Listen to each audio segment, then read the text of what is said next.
মায়ের রহস্য খুঁজতে গিয়ে পাদে পা পারুলের জঙ্গি যোগ আর খুনের ষড়যন্ত্রে ফেসে গেল সে। দক্ষিণ ভারতীয়দের সঙ্গে গ্রেপ্তার সে। দেশদ্রোহিতার অভিযোগে সাজা ঘোষণার আগে কে রায়ান উদ্ধার করতে পারবে তাকে?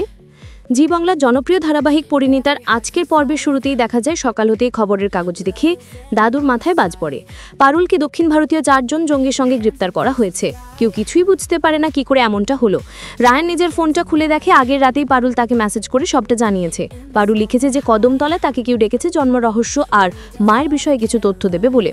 সঙ্গে পারুল এটাও লিখেছে যে রায়ানকে বলতে গেলে তার মা বাঁধা দেওয়াতে পারুল একাই বেরিয়ে গেছে। মেসেজটা করে সবটা জেনে রায়ান খুব রেগে যায় নিজের মায়ের উপর, যে তখন পারুলকে আসতে দিলে হয়তো বেঁচে যেত সে আজকে এত বড় মিথ্যে অভিযোগ ধরা পড়ার আগে। রায়ানের মা বললেন তিনি শুধুমাত্র রায়ানের পড়াশোনা ঠিক রাখতেই পারুলকে ঢুকতে দেননি। রায়ান উত্তরে বলে এর আগে তার মায়ের এত চিন্তা ছিল না ছেলের পড়া নিয়ে, শুধুমাত্র পারুলকে হারাতে হবে নিজের স্বার্থ রক্ষার জন্যই তিনি এমন করে যাচ্ছেন। রায়ান জানিয়ে দেয় সারা পৃথিবী পারুলের বিপক্ষে গেলেও সে পাশে থাকবে।